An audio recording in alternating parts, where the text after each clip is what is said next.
Hello, I am Angeliki Limberopoulou. I am a senior lecturer in art history at the Open University, and I specialize on Venetian Crete. Basically, I'm a Byzantine art historian and archaeologist, and I examine the artistic production on the island of Crete, which took place between 1211 and 1669. During that period, the island of Crete was under the Venetians, basically under Venetian domination. However, the coexistence between the Venetians and the native Cretans proved to be very fruitful from an artistic point of view. We have wonderful material, monumental decoration, icons, and I'm extremely lucky and privileged to be part of this research field. So today, to make you feel part of this privileged Venetian Crete artistic production, I have chosen a wonderful icon from that period to discuss with you and analyze. The object I will be discussing is an icon.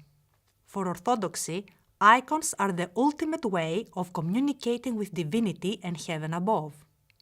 Icons function as a window that transports the faithful to the spiritual world by allowing the viewer to visualize the unseen and the immaterial.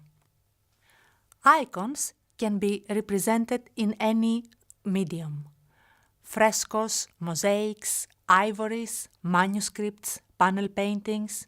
Originally, icons were not specifically associated with a particular medium. However, in the present day, when we say icon, we usually identify it with panel paintings. And indeed, today, the object we will be discussing, it's an icon painted on panel. This icon was produced on Crete after the fall of Constantinople, present-day Istanbul, to the Ottomans in 1453, and therefore belongs to a period generally known as post-Byzantine. Basically, this period identifies Byzantine artistic production that took place after the loss of the empire, in areas that had avoided Ottoman expansion by being under Venetian domination, just like the island of Crete at the time. Such icons are known as hybrid icons or bilingual icons because they combine elements from Byzantine artistic production and Western artistic production to reflect the interaction between the two populations living together on the island of Crete for 4.5 centuries. The icon is painted on panel made of cypress wood. Cypress wood was the most common wood in use on Crete. Its popularity is not only because it was found in abundance on the island at the time, but also because it has excellent qualities for panel painting, such as strength, resistance to warping, resistance to splitting, its hardness, and also it is very easy to cut and to carve.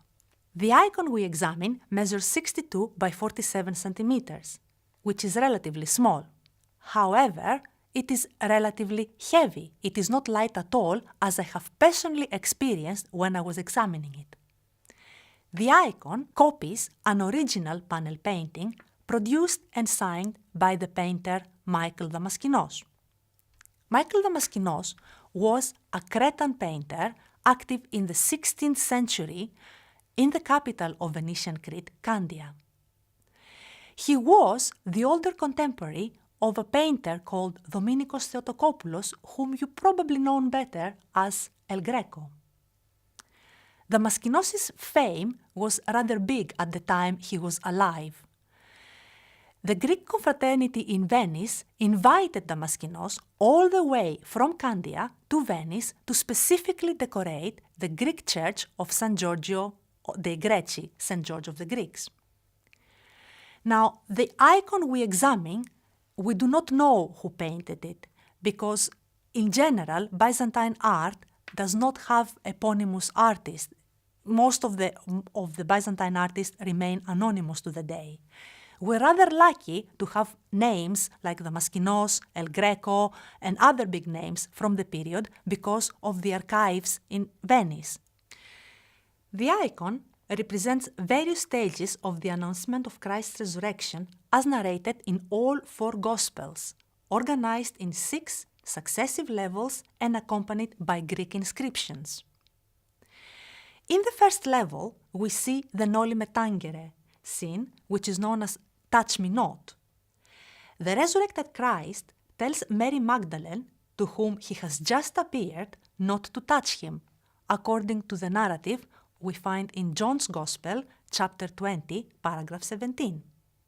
Christ is depicted in a typical Byzantine fashion, wearing a himation in gold chrysography. Basically, you can see the gold striations all over his wonderful mantle, while the kneeling Mary, with her long uncovered hair, is inspired from Western iconography. So you can see the juxtaposition, Byzantine iconography and Western iconography in the same scene.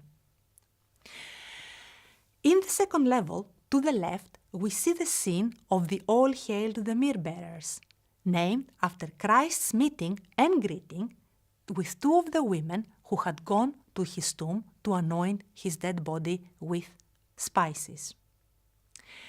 Of course, they found his tomb empty because Christ had already been resurrected.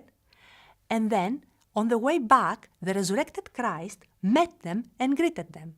And this incident is narrated in the Gospel of Matthew, chapter 28, paragraph 1.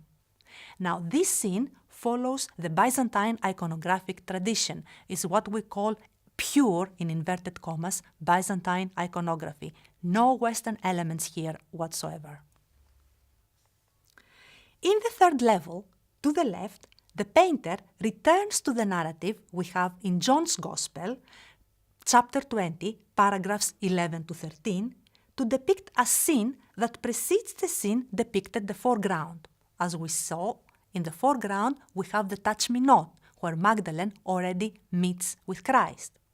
However, in that level, in the third level, Mary Magdalene approaches Christ's tomb where she finds two angels sitting on it, asking her why she's crying. Now, Magdalene's body movement is inspired by similar figures appearing in the works of Titian and Veronese. Here, however, the most important figure is the cross-legged figure of the angel we see in the foreground. Cross-legged figures, just like the angel depicted here, are not found in Byzantine art, and they're also exceedingly rare in Western art too. However, Michelangelo, the great Michelangelo, in his Sistine Chapel, has painted the Erythraean Sibyl sitting like that, cross-legged.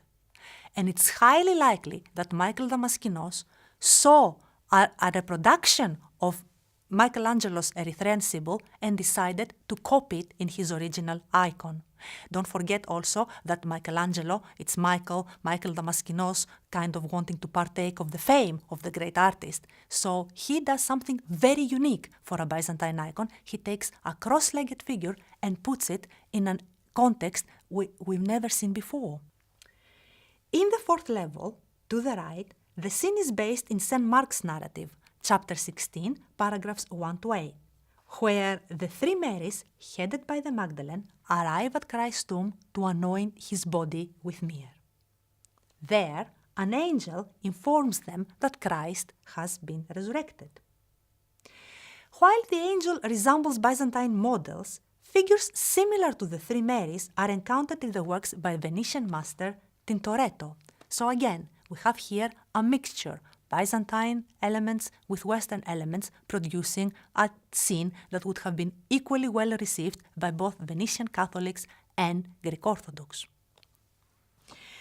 In the fifth level, to the right, we see Christ's empty tomb only with his shroud as described in Luke chapter 24, paragraph 12.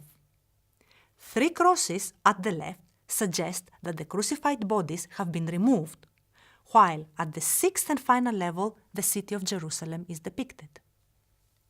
One could argue that the icon can be read from the foreground to the background as a flashback to time, or we can also read it from the background to the foreground as a narrative of events that brings us to the main focal image, Mary Magdalene and the resurrected Christ. Based on the main theme of the icon, which is the resurrected Christ, it is highly likely that the icon is connected directly to Easter and to the related liturgy. The original icon, painted by Damaskinos, is actually rather big, and we can safely assume that it was part of a church. However, this icon we examine here, despite the fact that it's heavy, it's small, which probably suggests that it would have been part of a private household. The combination of Byzantine iconography with Western elements on the icon reflects the coexistence, cohabitation, and cultural dialogue between the Venetians and the Cretans on the island.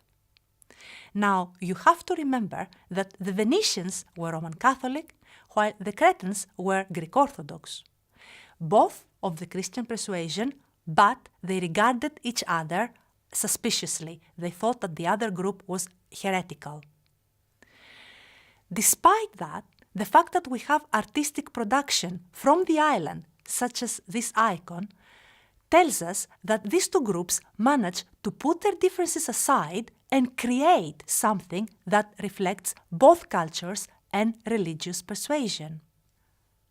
This icon is a historic example that points to mutual acceptance and respect between different cultures and religions, which is a very useful lesson across time.